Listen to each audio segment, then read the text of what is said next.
সংগীত প্ৰেমী সকলৰ বাবে ভাল খবৰ এতিয়াৰে পৰা বিহত কনসাৰ্ট চাব যাব নালাগে শিলঙলৈ গুৱাহাটীত 8 ডিসেম্বৰত হ'ব পোষ্ট মেলনৰ কনসাৰ্ট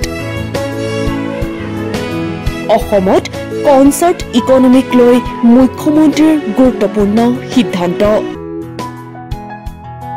আজি দেৰগাঁৱত অনুষ্ঠিত হয় কেবিনেট বৈঠক আৰু কেবিনেট বৈঠকতে মুখ্যমন্ত্ৰী হিমন্ত বিশ্ব শৰ্মাই অসমৰ কনসাৰ্ট ইকনমিক লৈ গুৰুত্বপূৰ্ণ সিদ্ধান্ত গ্ৰহণ কৰে এতিয়াৰে পৰা অসমতো হ'ব মেঘালয় শিলঙৰ দৰে ডাঙৰ ডাঙৰ কনসাৰ্ট এতিয়াৰে পৰা ডাঙৰ ডাঙৰ কনসাৰ্ট চাব যাব নালাগে শিলঙলৈ গুৱাহাটী ডিব্ৰুগড় যোৰহাটত হ'ব বৃহৎ কনসাৰ্ট গুৱাহাটীত অনুষ্ঠিত হ'ব আমেৰিকাৰ ৰেপাৰ পোষ্ট মেলনৰ সংগীত অনুষ্ঠান দেৰগাঁৱত অনুষ্ঠিত হোৱা কেবিনেট বৈঠকত এই সিদ্ধান্ত গ্ৰহণ কৰিছে মুখ্যমন্ত্ৰী হিমন্ত বিশ্ব শৰ্মাই 8 ডিসেম্বৰত গুৱাহাটীত অনুষ্ঠিত হ'ব পোষ্ট মেলনৰ কনসাৰ্ট এতিয়াৰ পৰা শিলঙত গৈ চাব নালাগে কনসাৰ্ট ডিব্ৰুগড় যোৰহাট গুৱাহাটীত এতিয়াৰ পৰা হ'ব বৃহৎ কনসাৰ্টসমূহ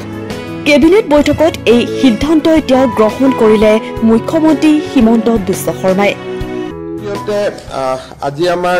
কেবিনেটত আমি আপোনালোকে জানে যে আমাৰ সুবুৰীয়া ৰাজ্য মেঘালয়ত বহুত বিলাক কনসাৰ্ট হৈ আছে কেইদিনমান আগতে আহমেদাবাদত কনসাৰ্ট হৈছিল কোল প্লে বুলি প্ৰায় জিএসটি হোটেলত থকা এই সকলো মিলি গুজৰাটে প্ৰায়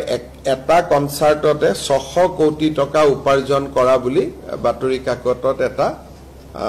ইম্প্যাক্ট এনালাইসিস ওলাইছিল আজি অসমৰ কনসাৰ্ট ইকনমিৰ ওপৰত আমি বাজেটত কৈছিলো তাৰ আজি আমি পলিচিটো ইয়াত এপ্ৰুভ কৰিছো আৰু আমাৰ নামটো লেখন ডিসেম্বৰ মাহত গুৱাহাটীত আমি এটা ডাঙৰ কনসাৰ্ট এটা অনুষ্ঠিত হ'ব কনসাৰ্ট ইকনমিৰ আধাৰত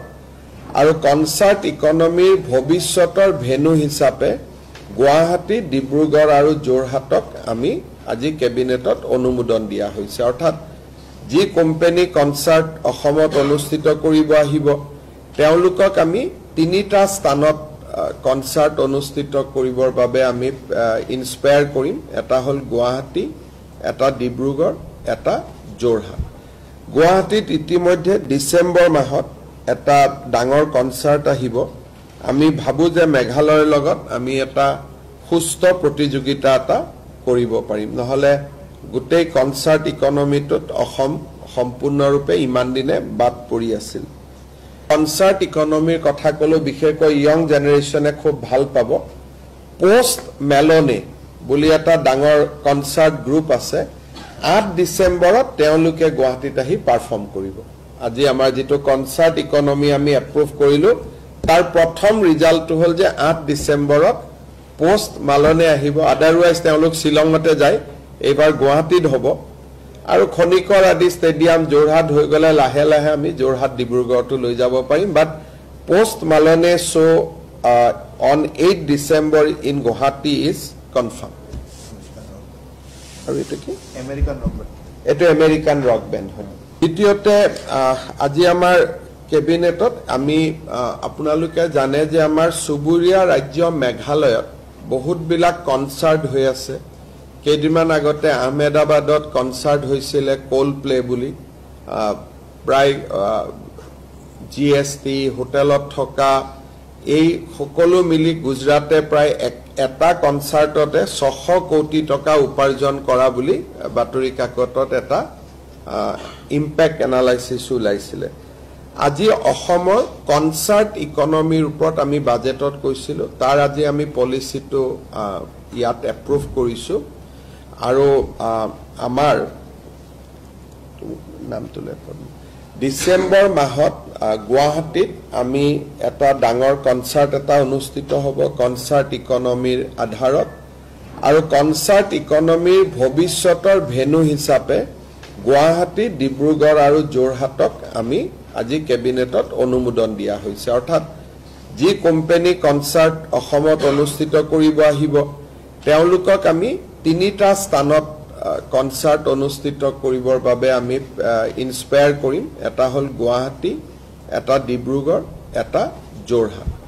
গুৱাহাটীত ইতিমধ্যে ডিসেম্বৰ মাহত এটা ডাঙৰ কনসাৰ্ট আহিব আমি ভাবু যে মেঘালয়ৰ লগত আমি এটা সুস্থ প্ৰতিযোগিতা এটা কৰিব পাৰিম নহলে গোটেই কনসাৰ্ট ইকনমিটোত অসম সম্পূৰ্ণৰূপে ইমান দিনে বাদ পৰি আছিল কনসাৰ্ট ইকনমিৰ কথা কলো বিশেষকৈ ইয়ং জেনাৰেশনে খুব ভাল পাব পোষ্ট মেলনে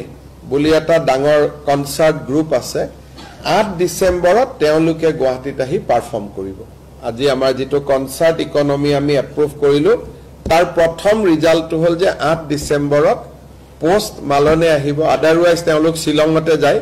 এবাৰ গুৱাহাটীত হ'ব আৰু খনিকৰ আদি ষ্টেডিয়াম নিউজ ডেস্ক এনি টক্স